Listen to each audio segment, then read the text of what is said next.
Ilhan Omar believed she could bury a $250 million systemic grift behind locked doors. But independent creator Nick Shirley just shattered her entire political empire on live national television. Every single time you open your drained paycheck, stare at those brutal federal withholdings, and wonder how on earth you are going to afford groceries in this inflation-choked economy, you need to look at exactly where your hard-earned cash is going. It is not going to infrastructure, and it sure as heck is not going to help American citizens. Instead, tens of millions of your tax dollars have been systematically ripped away from your pockets to bankroll completely hollow, fraudulent ghost programs. It is a massive, systemic grift, operating right under the protective wing of radical Democrat Congresswoman Ilhan Omar. For years, the political establishment has used the noble causes of charity and minority welfare as a bulletproof moral shield to hide their deep corruption. They intentionally channel public funds into the pockets of their political allies, utilizing their mainstream media lapdogs to aggressively muzzle anyone who dares to ask a single question. It is a calculated, deeply entrenched betrayal, designed to enrich a corrupt ruling elite while leaving everyday, hard-working Americans to pick up the astronomical, multi-million-dollar tab. To see the absolute audacity of this institutional rot in real time, you have to look at ground zero of the deception. Embedded deep within the freezing, unforgiving depths of a brutal Minnesota winter, the wind is howling across Minneapolis with a razor-sharp, bone-chilling force. It swirls thick sheets of snow around a desolate, locked-down building that was supposed to be a community daycare center. Standing directly in front of this facility is independent content creator Nick Shirley. He isn't some corporate media drone with a teleprompter. He is just a guy with a handheld camera, raw courage, and an absolute refusal to swallow the establishment's nonsense. As the freezing air turns his breath to thick mist, Shirley aims his lens straight at the building's official signage, capturing a detail so mind-bogglingly incompetent that it exposes the total hubris of the fraudsters inside. Shirley steps closer to the sign, shaking his head in disbelief, and speaks directly into his microphone. His voice is dripping with pure, unadulterated sarcasm. "Are you guys seeing this mess? Look at this ridiculous sign right here. They got tens of millions of your freaking tax dollars to set up a facility in Minneapolis, and these corrupt crooks couldn't even spell the word learning right. It literally says luring center. No N, just luring. That is how arrogant these people are. They are so entirely confident that their political overlords will protect them from scrutiny that they didn't even bother to proofread the front of their multi-million-dollar front operation." Shirley walks up to the main entrance, aggressively yanking on the heavy glass doors. They are locked tight. He presses his camera lens flat against the dark-tinted windows, panning slowly across the empty rooms inside. "Look inside here." Shirley commands his audience, his anger visibly mounting. Listen to that absolute silence. There are no kids laughing, no teachers instructing, no lunches being served. Nothing. This place is a total ghost house. It is a completely dead concrete shell. Yet, according to public records, this exact address has been vacuuming tens of millions of dollars straight out of the American treasury, under the guise of feeding and educating community children. Shirley turns the camera back onto himself, the freezing Minnesota wind whipping against his face as he delivers a searing, direct indictment of the corrupt system. This is where your money goes every single day. Honest American truck drivers, exhausted factory workers, and struggling middle-class families are working their tails off, watching their paychecks get ruthlessly milked by the government. And, for what? To fund empty buildings like this? What makes me absolutely furious is that local Minnesota leaders have been screaming into the void about this exact systemic looting for years. They waved the red flags. They demanded audits. They sounded the alarm. But what did the weaponized mainstream media do? Nothing. They completely turned a blind eye to it. They blacklisted the stories and protected the establishment because they care infinitely more about shielding their favorite politicians than protecting the hardworking taxpayers of this country. Fast-paced graphics of a video view counter spinning rapidly, millions of views, news headlines flashing, transition to an upscale political office in chaos, phones ringing incessantly, chaotic office chatter, dramatic rising music. The truth, however, is a volatile force.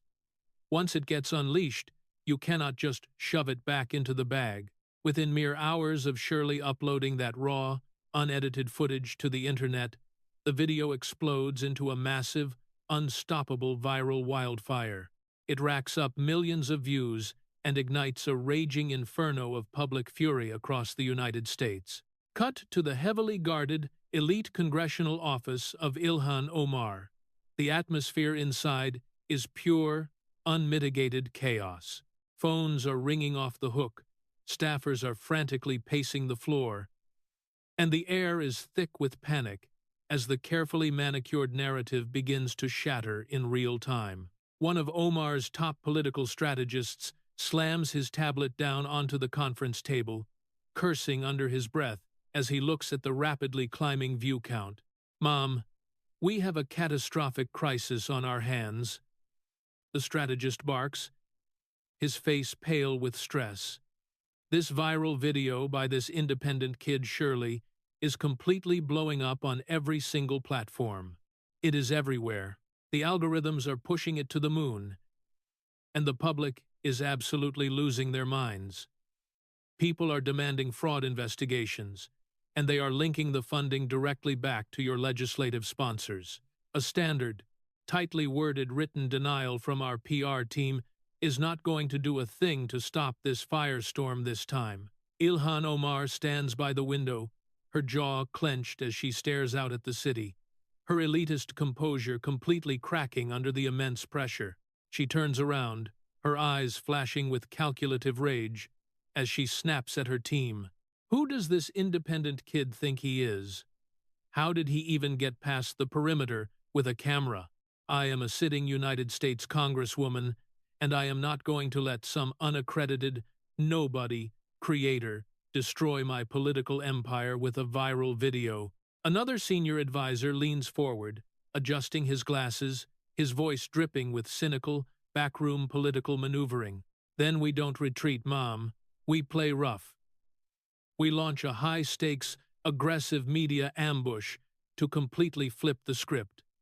We don't hide in Washington.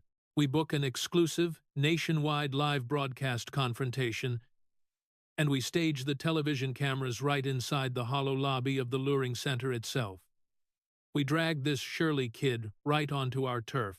Omar's eyes narrow as the sinister brilliance of the strategy clicks into place. Her motivation becomes fiercely ironclad. She will transform the very crime scene of her administration's corruption into a weaponized political stage. "Perfect," Omar whispers, a cold, ruthless smile creeping onto her face. "We set up the broadcast right there. I will use the full, towering power of my congressional stature and the aggressive backing of our media allies to completely steamroll this hack on live television. We will weaponize identity politics, brand him a reckless, xenophobic fraud who is terrorizing minority-owned small businesses, and we will permanently bury independent journalism once and for all." Dark, moody lighting. TV crews moving heavy equipment into the cold, concrete lobby. Heavy boots walking on concrete. Equipment clanking. The stage is set. The tech crews begin rolling in the heavy broadcast equipment, setting up the glaring studio lights right inside the freezing, vacant lobby of the luring center. The atmosphere is suffocatingly hostile, thick with tension, as the live feed counts down to 0. Millions of Americans tune in across the nation, waiting for the showdown to begin. There are absolutely no polite handshakes, no professional courtesies, and no diplomatic pleasantries. As the two bitter adversaries finally step up to the microphones, they lock eyes for a brutal, face-to-face war of words where no mercy will be given. But before that explosive head-on collision could ignite the airwaves, the real battle was already being fought in the suffocating shadows of the makeshift tactical backstage area. Rewind the clock exactly 10 minutes before the cameras went hot. The glitz of the upcoming national broadcast felt entirely grotesque inside this damp, drafty storage room that Omar's team had hastily converted into a green room. Outside, the Minnesota blizzard continued to batter the concrete walls.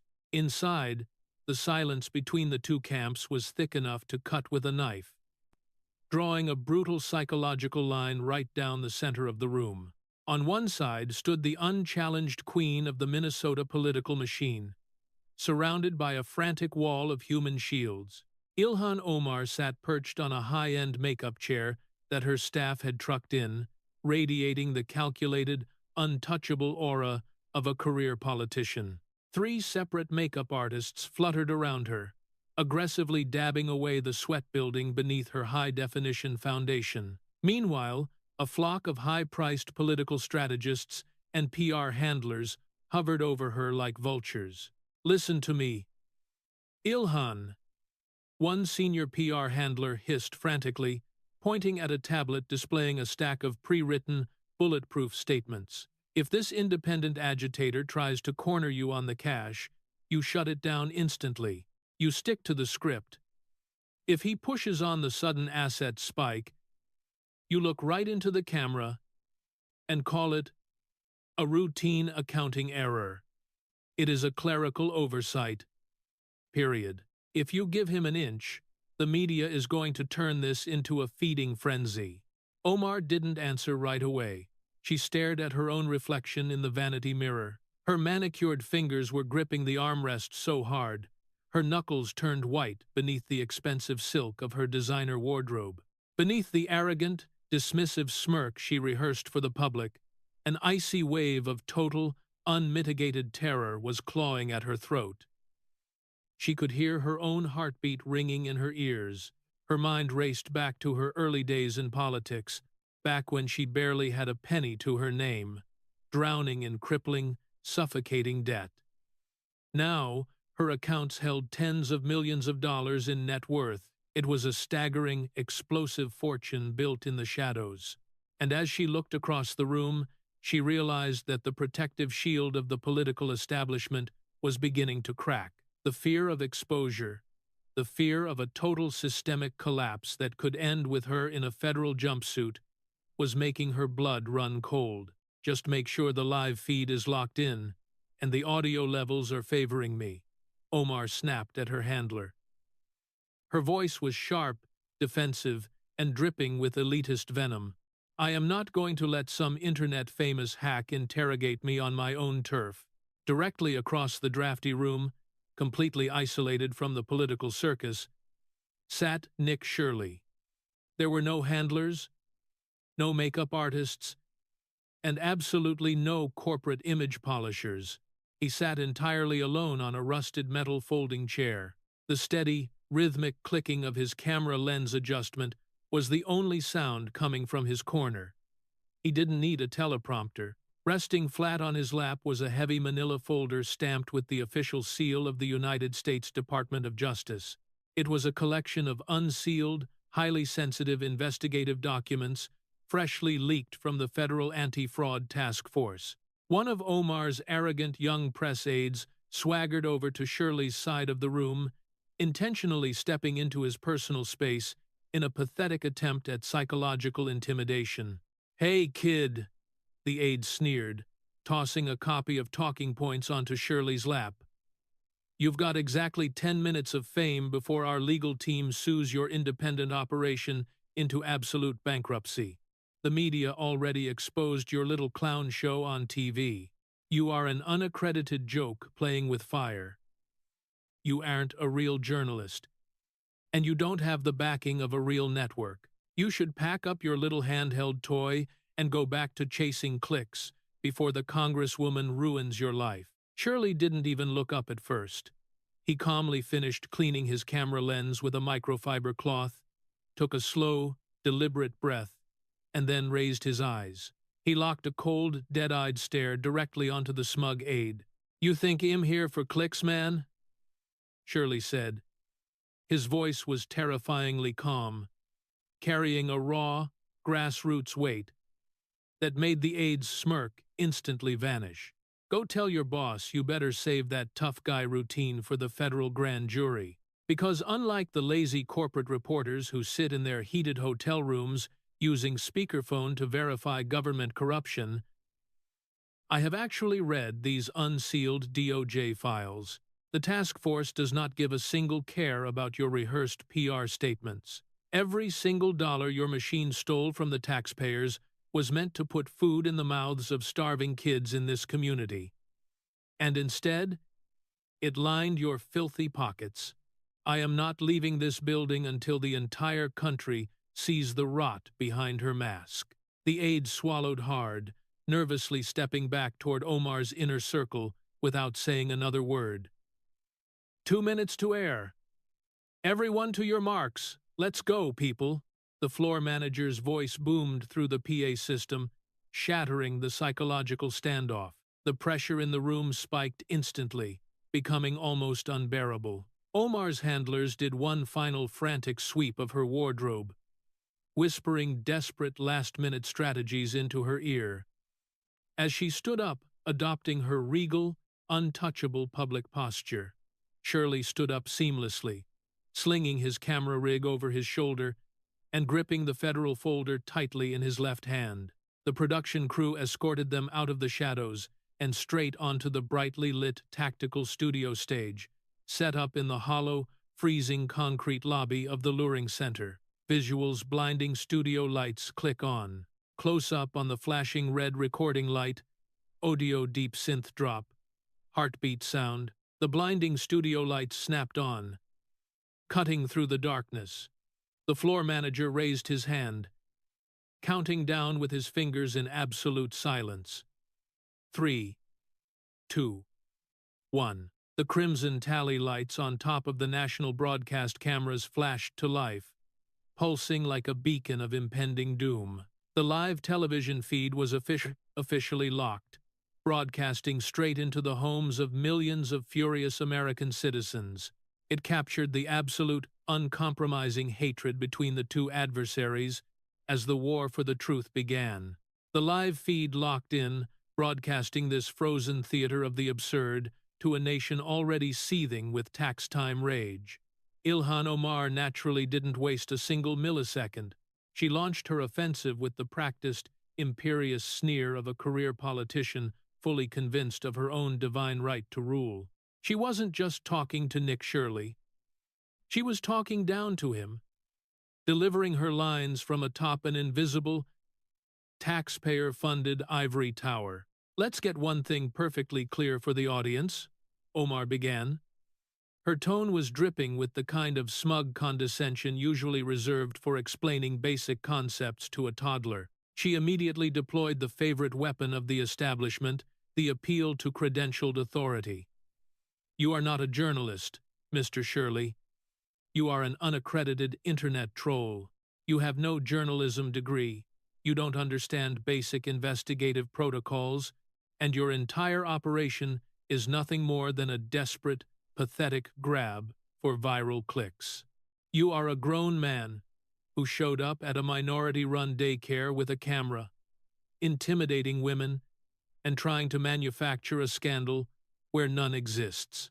She paused, allowing her PR-crafted outrage to marinate for the cameras, then played her supposed ace in the hole. "If you want to know what real journalism looks like, you should watch the corporate networks.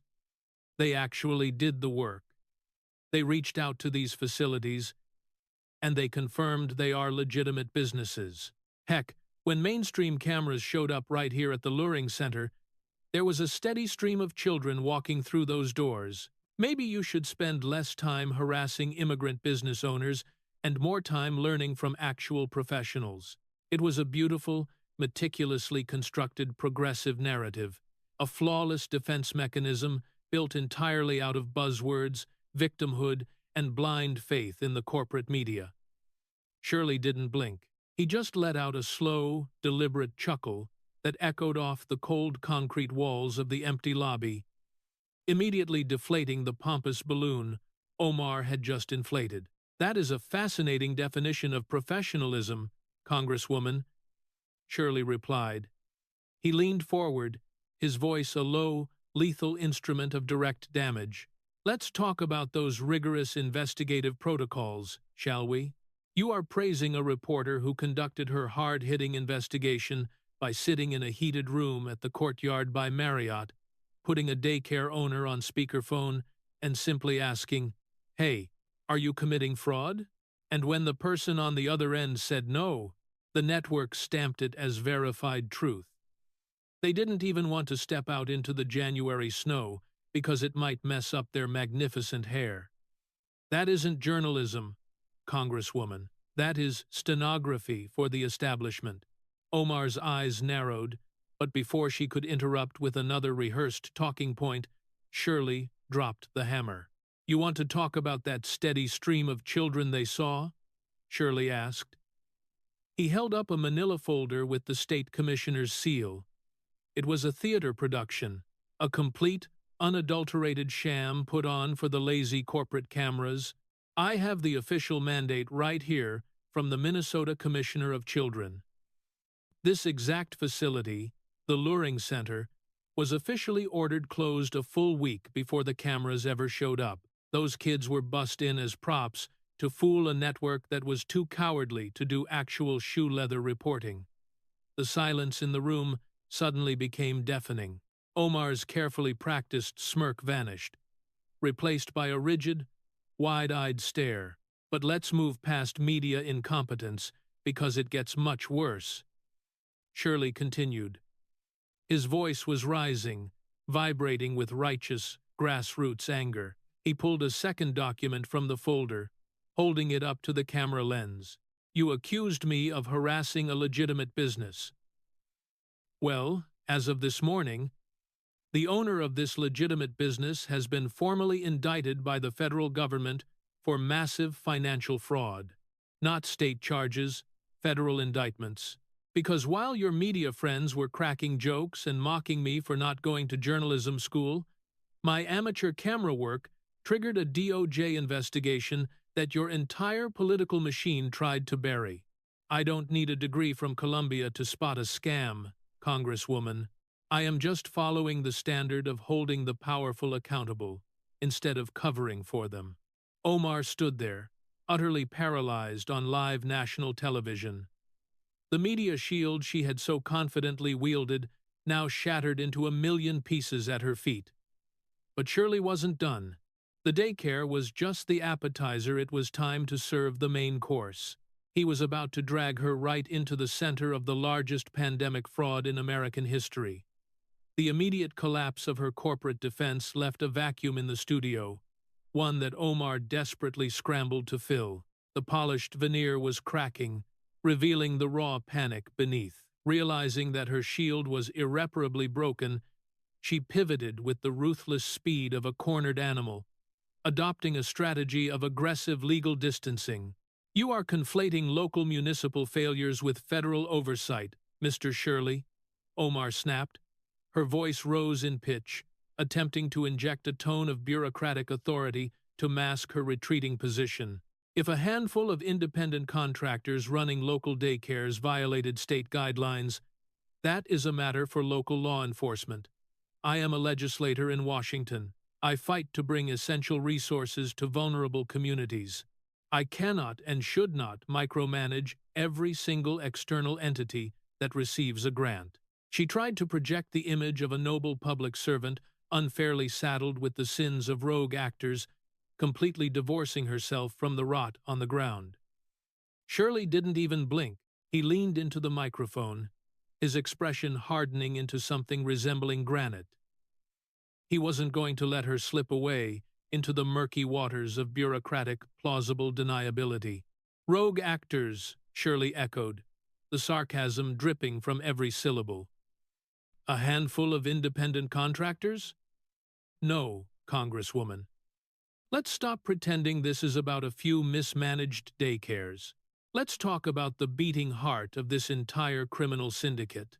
Let's talk about Aimee Bock. At the mention of that name, the temperature in the room seemed to plummet another 10 degrees. Omar's jaw clenched visibly. Just moments ago, a federal judge handed down the sentence for Aimee Bock, the mastermind behind the Feeding Our Future fraud. And they didn't treat her like a disorganized local contractor, Shirley stated. He held up a printed legal brief, tapping it aggressively with his index finger. The defense begged for 3 years. The prosecution demanded 50. The judge gave her 41.5 years in federal prison. That is a sentence you hand down to a mob boss, Congresswoman, not an incompetent daycare manager. He turned to look directly into the camera, addressing the audience at home. We aren't talking about a few missing thousands here. This operation gutted the American taxpayer for upwards of $250 million. $250 million. Think about that number. While you were struggling to pay rent, while small businesses were being shuttered by government mandates during the pandemic, $250 million of your money was being hijacked. Shirley turned his gaze back to Omar, his voice dropping to a lethal, forensic cadence. He flipped open the legal brief. Let me read to you exactly what U.S. Attorney Daniel Rosen wrote in the pre-sentencing filing regarding Miss Bock's operation. The brazen and staggering nature of her crimes has shaken Minnesota to its core, leaving lasting damage and eroding public trust. Omar opened her mouth to interrupt, but Shirley cut her off with a sharp wave of his hand. That money was specifically allocated to feed hungry, impoverished children during a global crisis. Instead, it lined the pockets of political cronies, bought luxury real estate, and, according to investigators, a significant portion of that stolen cash was funneled overseas to fund recognized extremist organizations. He paused, letting the sheer magnitude of the accusation hang in the air. The silence in the studio was absolute, heavy with the weight of the undeniable facts. And here is the absolute kicker, Congresswoman, Shirley continued, delivering the devastating blow. Aimee Bock isn't taking this 41-year sentence quietly. She is singing like a canary from her jail cell. She told the media that there were massive red flags and that state officials did absolutely nothing. But more importantly, she specifically named you. Omar's eyes widened, the panic now fully breaching the surface. Bock stated on the record that she finds it impossible to believe that you did not know about the fraud, Shirley said, his voice ringing with absolute certainty. And why would she think that? Because you, Congresswoman, were the primary legislative sponsor of the exact bill that created the loopholes they exploited to execute this $250 million scam. You didn't just bring the money here, you built the back door they used to steal it. The accusation that she deliberately engineered the legislative back door for a $250 million heist hung in the freezing studio air like a live grenade. The polished, untouchable aura of the progressive darling instantly evaporated, leaving behind the frantic desperation of a Washington elite caught red-handed. Realizing she couldn't debate the actual legislation, Omar retreated to the only bunker the radical establishment knows: rehearsed PR spin and absolute brazen dismissal. That is an outrageous, completely baseless smear, Omar fired back, though her voice carried a frantic, shrill edge that the heavy makeup couldn't hide. She gripped the edges of her podium, reciting the exact corporate lifeline her handlers had drafted. I issued a statement to the media making my position crystal clear. Any claim that I had knowledge of this scheme is flat-out false. I am a legislator, not an auditor. She lifted her chin, desperately trying to summon that trademark arrogance she usually reserves for friendly cable news panels. She deployed the ultimate, infamous, get-out-of-jail-free card of the modern political elite. This was a massive, chaotic federal initiative during a pandemic. What can I tell you? Some people did something. I don't know what more to do. Some people did something. It is a phrase that should be chiseled onto the tombstone of American accountability. If a working-class mechanic in Ohio miscalculates his taxes by $500, the federal government will kick his front door off the hinges and freeze his bank accounts. But when $250 million meant to feed starving, desperate children vanishes into thin air on a congresswoman's watch? Oops. Some people did something. Shirley didn't yell. He didn't interrupt. He just let out a dry, humorless laugh, reaching down to a small media control deck on his table. He wasn't going to fight her with words, he was going to expose her with her own hypocrisy. You know, Congresswoman, you have a truly remarkable talent for sounding extraordinarily brave when absolutely nobody is challenging you, Shirley said, his voice dropping to a surgical, dead calm register. Let's see how that attitude plays out on tape. Shirley hit a button.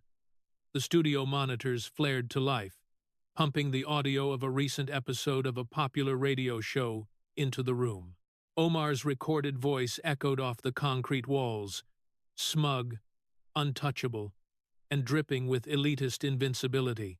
Please, investigate all you want, the recorded Omar boasted, playing to an adoring entertainment audience. Like to me, I'm not like I'm above the law. And how dare you? I understand politics. What a fantastic soundbite, Shirley remarked, his finger hovering over the next button. You sounded like a true champion of transparency. Investigate me all you want. So, let's see what happens when the actual investigators show up. Shirley slammed the button down. The audio cut out instantly, replaced by raw, shaky, unedited video footage from the marble hallways of the U.S. Capitol. There was no studio lighting, no friendly DJ, and no scripted talking points. Just reality on the screen. Reporters were aggressively pursuing Omar down the corridor, shoving microphones toward her face. Did you ask Minnesota Democrats to block the subpoena for the investigation of feeding our future on the state level? A reporter's voice blared from the monitors. House Republicans are considering investigating. Would you cooperate with that subpoena and provide documents if they request it here in the House Oversight Committee? The contrast was absolute. Devastating theater. On the radio, she was a fearless gladiator. On the video, she looked like a shoplifter caught shoving prime rib into her purse. She didn't offer a defense. She didn't declare her innocence. The Congresswoman completely clammed up, ducking her head, her eyes glued to the floor, as she physically bolted away from the cameras in deafening, cowardly silence. Shirley stepped out from behind his desk, pointing a rigid finger straight at the frozen frame of Omar running away on the monitor. He translated the abstract political maneuvering into cold, hard reality for the millions watching at home. Look at that screen, Congresswoman. Look at it. Shirley's voice cracked like a whip, echoing through the studio. When you're sitting in a cushy radio studio talking to an entertainment DJ, you act like you are completely untouchable. You tell the working people of this country, I'm not above the law. Investigate me. But the very second actual journalists corner you in the halls of Congress and ask you to your face if you used your political muscle to block state subpoenas, you put your head down and run like a fugitive. Omar's face drained of color.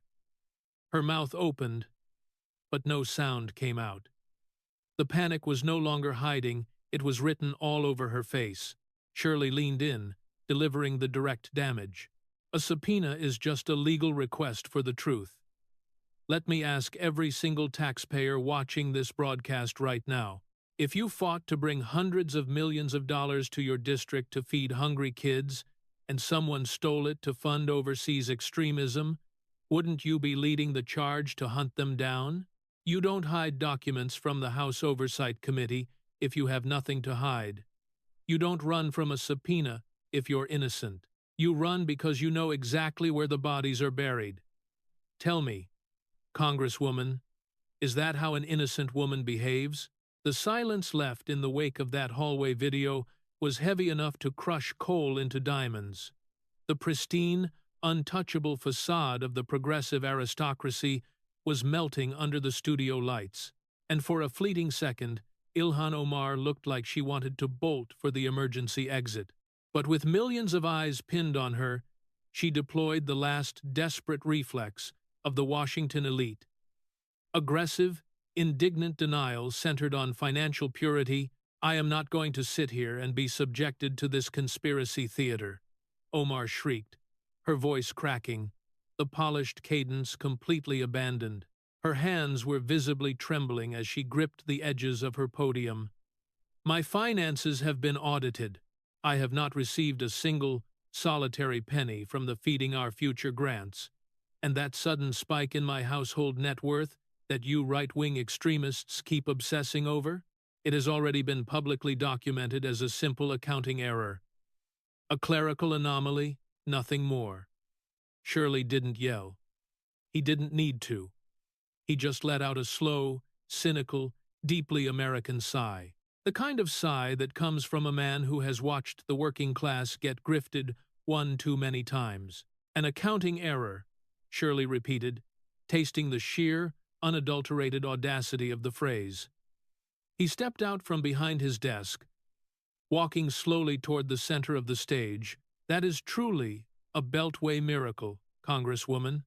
Only in the corrupt swamp of Washington, D.C., does an accounting error accidentally catapult a politician from drowning in crippling debt to swimming in tens of millions of dollars practically overnight. Down here on planet Earth, an accounting error means the IRS audits your life and seizes your minivan." Shirley turned to the camera, addressing the audience with a sudden, razor-sharp empathy that made Omar's elitism look downright sociopathic. "Let me explain what real financial anxiety looks like to the people you claim to represent right now. Across this country, there are elderly Americans, people who broke their backs building this nation, who are terrified of choosing the wrong Medicare plan because they cannot afford to get screwed by the system. They are sitting at their kitchen tables praying to God they can scrape together an average of $1,100 in savings a year just to keep the lights on and buy their prescriptions. To a senior citizen in the real world, saving $1,100 bucks is a matter of absolute survival. But to you, your accountant just carries the wrong decimal point, and poof, tens of millions of dollars magically materialize in your portfolio. It is political alchemy." The studio audience, consisting of local crew members and observers, began to murmur. The tension in the room was boiling, vibrating against the concrete walls like a pressure cooker seconds away from detonating. Omar's eyes darted frantically, her pristine posture collapsing as she realized the populist angle was bleeding her dry. "But you know what, Congresswoman? I will give you the benefit of the doubt," Shirley said, his voice dropping to a surgical, lethal whisper. "You are absolutely right. You didn't receive a single penny directly, but your husband certainly did." Omar froze. The color drained from her face so fast she looked like a ghost. Shirley reached into his jacket and pulled out a thick, red-stamped dossier, slamming it onto his desk with a crack that made Omar physically flinch. "Early 2026 unsealed top-secret financial disclosure mandates issued by the House Oversight Committee," Shirley began. "Let's talk about your husbands. 2 invisible cash cows, East Crew LLC and Rose Lake Capital LLC." Shirley began to pace, dissecting the data with the methodical cruelty of a forensic investigator. "Let's look at the math, shall we? In 2023, these 2 shell companies reported a combined valuation of exactly $51,000, barely enough to buy a mid-size sedan. But miraculously, within a span of just 12 months entering 2024, that valuation mutated. It skyrocketed to an incomprehensible $30 million.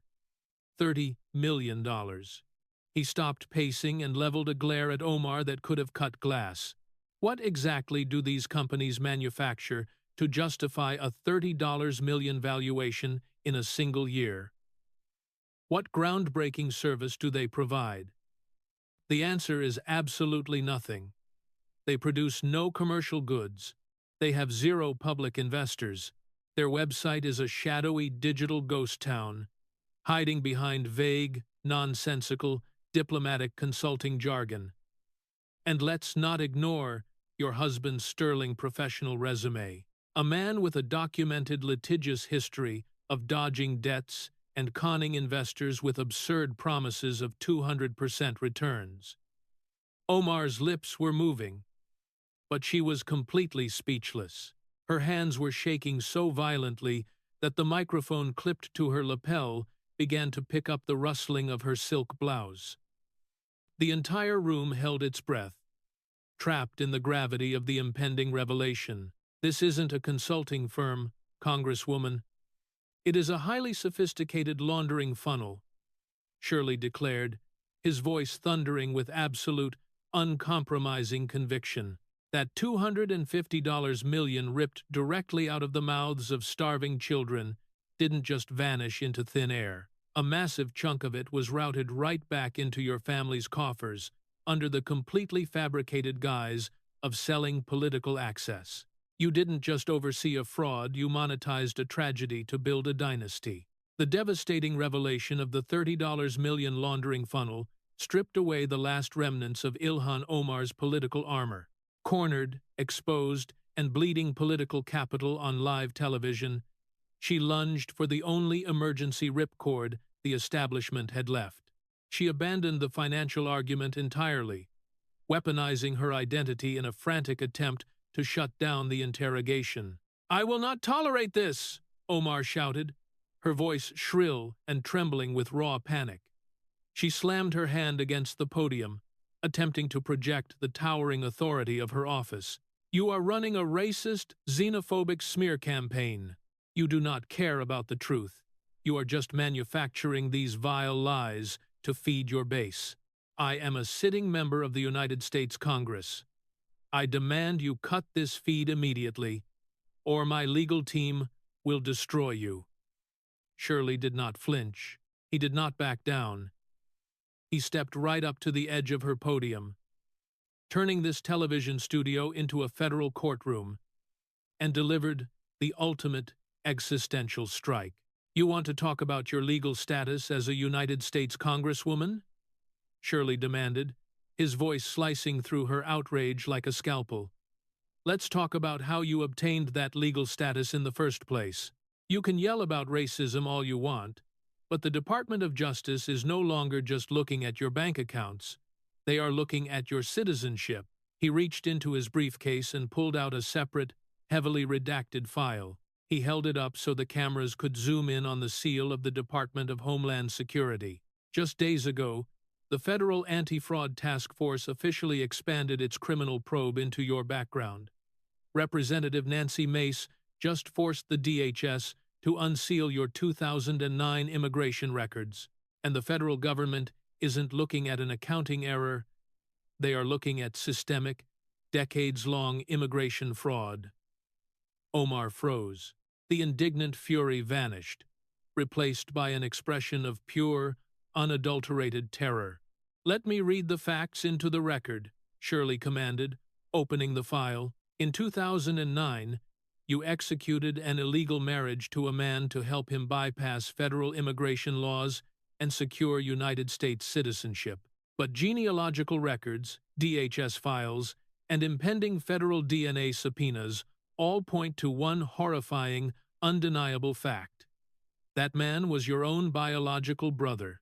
You committed a fraudulent, highly illicit marriage to scam the U.S. government, all while you secretly maintained a religious marriage with your first husband." The studio was dead silent. Even the camera operator seemed to stop breathing. Shirley connected the final, lethal dots, binding the financial crimes to the immigration fraud with inescapable logic. "Do you think the American people are stupid? That $30 million sitting in your husband's shell companies isn't just a political slush fund. It is hush money. It is the massive capital required to pay off fixers, bury the paper trail, and keep the lid on this catastrophic lie. The task force said it perfectly from the White House briefing room. Every single person in this country is entitled to equal justice under the law, and the law is absolutely clear. If this DNA investigation confirms what the DOJ already suspects, you are not just going to lose your congressional seat. You will be stripped of your naturalized citizenship and deported immediately. That was the breaking point. The impenetrable mask of the powerful Minnesota Democrat shattered into a million pieces. The pacing of the room violently accelerated. Total panic consumed her. Omar let out a breathless gasp, stood up violently, and knocked her podium chair backward. It crashed onto the concrete floor. She lunged forward, her hands shaking frantically as she tried to grab the microphone cable to rip it out of the console. She wanted to terminate the broadcast. She wanted to run. But Shirley immediately stepped into the aisle, physically blocking her exit path. He didn't touch her, but his presence was an unmovable wall of accountability. The independent camera crews did not blink. They locked their lenses onto her, broadcasting her desperate meltdown to millions of viewers in real time. Shirley unleashed a rapid-fire barrage of direct, inescapable accusations, hammering the final nails into her political coffin. "You cannot run this time," Shirley thundered, his voice dominating the chaotic room. "Look at the cameras and answer the American people. $250 million meant for starving children, stolen and funneled to criminals. State subpoenas blocked by your political muscle. $30 million wired into your husband's invisible companies. And a fraudulent marriage to your own brother to deceive the United States government. You cannot blame a lazy accountant for this. You cannot hide behind the race card anymore. It is over." Omar stumbled back against the podium, trapped. The camera zoomed in tight, capturing a high-definition portrait of absolute defeat. Her face was ashen, completely drained of blood. Her lips trembled uncontrollably, but she could not form a single word. There were no more PR statements, no more arrogant deflections. Standing under the glaring studio lights, Ilhan Omar offered only a suffocating, paralyzing silence, a silence that echoed across the nation as a definitive, undeniable admission of guilt. The frantic, suffocating energy that had consumed the studio moments prior abruptly evaporated, leaving behind a chilling, clinical stillness. The trial by public opinion had concluded, and the atmosphere shifted into the cold, solemn gravity of a courtroom awaiting a final verdict. Nick Shirley did not gloat, nor did he raise his voice. He simply adjusted his posture, turned his back on the shattered politician trembling behind him, and locked his gaze directly into the broadcasting lens for his closing argument. For years, the corporate establishment demanded your blind obedience, while they picked your pockets.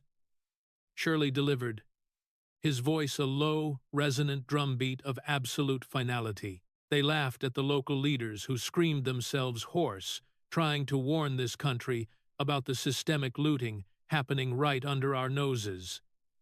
They branded anyone who questioned their narrative as a threat. But tonight is the ultimate, undeniable vindication for every independent citizen journalist who refused to sit down and shut up. We proved that you do not need a multi-million-dollar network studio to expose the rot. You just need the courage to stop looking away. Beside him, the production monitors illuminated the dimming room with the blinding speed of a digital revolution. The American public was rendering its verdict in real time. It was a tsunami of unprecedented, visceral outrage. The live chat feed blurred into a continuous scrolling weapon of public fury, with millions of viewers flooding the servers. Tens of thousands of comments rapidly coalesced into unified, uncompromising demands for immediate federal action. Denaturalization, federal prison, and the absolute, non-negotiable deportation of Ilhan Omar. The voters were no longer merely watching a broadcast. They were demanding a reckoning. Then, with the heavy, definitive click of the floor manager's console, the transmission was severed. The glowing red tally lights on the cameras blinked out. The national feed went dark. Stripped of the artificial warmth and intense glare of the television lighting, the makeshift set immediately reverted to its true, desolate nature. The luring center was once again just a freezing, hollow concrete shell, a dead monument to a spectacular fraud. Ilhan Omar stood completely paralyzed in the center of the stage, a ghost trapped in a graveyard of overturned folding chairs and discarded, useless PR briefings. She was utterly alone in the crushing silence of her ruined empire. But that silence was short-lived. Faintly at first, cutting through the howling Minnesota blizzard outside, came the sharp, unmistakable wail of approaching sirens. The Department of Justice was not sending a polite inquiry through the mail. Federal agents were converging on the perimeter, their flashing lights piercing the frosted windows, arriving to execute equal justice under the law, while history watched. Shirley hoisted his camera rig over his shoulder, pausing at the exit to cast one final, frigid look at the architect of the fallen syndicate. They genuinely believed they were untouchable, Shirley stated, his voice a cold echo in the cavernous, empty room. But the impending federal sentence for Omar and the total catastrophic collapse of this progressive cover-up machine is going to do far more than just end a career. It is going to leave a massive, indelible scar on the face of American political history. And it is a scar this nation will never forget.